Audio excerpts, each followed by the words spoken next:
There is a fine line between superstition and stupidity.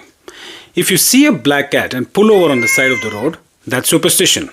If you see a black cat while crossing a railway track and stop right there while a train charges at you, that's stupidity. Superstition is deep-rooted in the Indian DNA and is integrated with many religious beliefs. But how far would you go with blind faith? Would you decapitate yourself? Well, this couple in our story today did just that. I am Pawan and welcome to my channel Macabre India.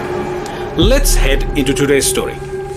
Hemubhai and Hansaben Makwana were a middle-aged couple who were part of an agricultural family like many others in Vinchia village, some 80 kilometers from Rajkot in Gujarat, India. They had two children, a daughter aged 13 and a son aged 12 who studied in the local government school.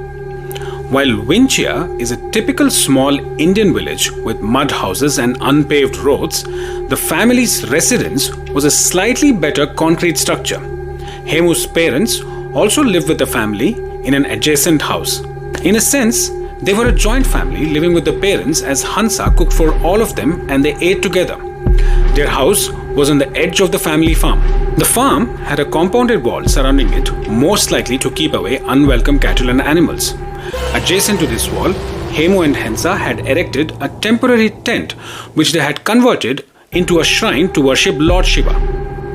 The tent was created with bamboo sticks and plastic bags and contained a small Shiv Ling made of mud that the couple themselves had created. The couple were religious and were sincere in offering prayers. It was an everyday activity for them, an act of devotion. Most of their relatives lived in and around the village. According to the villagers, the family was a normal one and there was nothing to indicate otherwise. On 15th April 2023, Saturday, the couple asked Hansa's brother, who stayed in the same village, if the kids can stay overnight at his house. The children reportedly loved spending time with the uncle's family and were happy to spend the night there. The couple and the brother had a normal conversation about their crops and such and parted ways. The uncle saw nothing in the couple's behavior to suggest the unthinkable act they would perform later that night. The next day, on 16th April Sunday, when the children returned home, they found it unusual that their parents were not home. The couple would always be home for lunch even if they were out working in their farm. The teenagers then set out looking for their mother and father. They went to the family farm and ultimately to the tent structure Hemu and Hansa had built, where they typically spent a lot of time in prayers and religious activities. What they saw there would scar them for life. They first noticed the shrine was a mess with things strewn around. They saw a burnt head in a fire pit and Hemu's decapitated head lying outside the fire pit. A couple of steps ahead, they saw the lifeless, headless bodies behind the makeshift guillotine. There were blood splatters in many places and the place smelled awful. That is all they could stomach and they ran out of the tent. The police were informed and the macabre nature of Hemu and Hansa's deaths must have shocked them as well. News spread fast about their death and soon the whole village had gathered there. From the footage inside the tent, one can see the shivling, flowers, coconuts and fruits that were offered before the ritual, some water in a tumbler, vermilion in a bowl and black threads. These are common items used in Hindu ritualistic ceremonies. As per Vinchia Sub-Inspector Indrajit Sinha Jadeja's statement, the couple had built this guillotine-like structure themselves inside the small tent.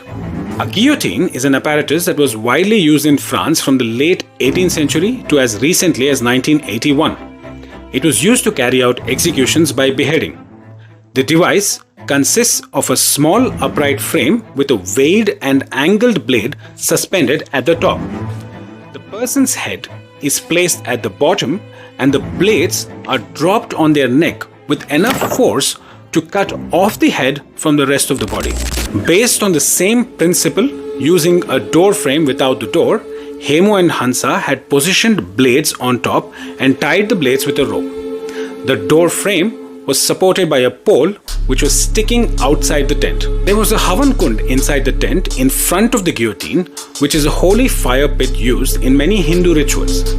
From what the investigations of the scene suggest, on the night of 15th April, Hemu and Hansa first finished the rituals and laid the heads on the guillotine structure together. They then released the rope, causing the blades to fall down on their necks in such a manner that their heads would fall into the fire of the sacrificial Havan Kund. But as per local news reports, only Hansa's head fell inside and Hemu's head rolled outside.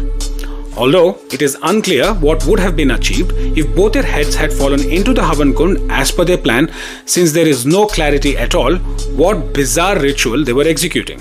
The police did find a suicide note written in Gujarati with both their thumbprints attesting that nobody was responsible for their deaths. The letter also asked that their children and elderly parents be taken care of and that Hemu trusted his brother to do so. The note went on to state that Hemu had not been well.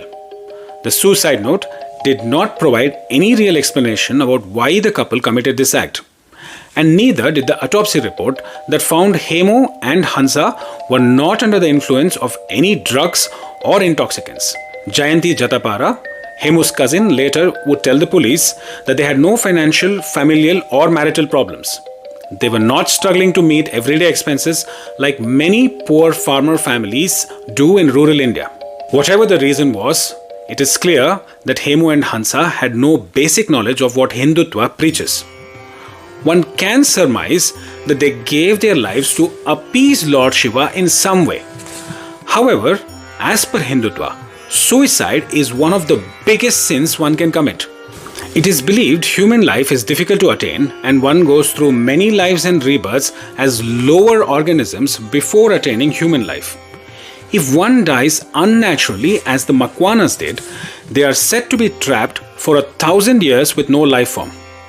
I suppose we'll never know who advised them that this is the way to appease Lord Shiva, because it is definitely not.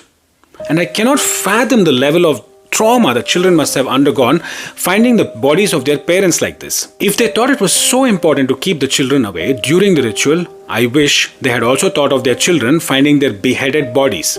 As a final word, Gujarat is notorious for cases of superstition, sacrifices and black magic.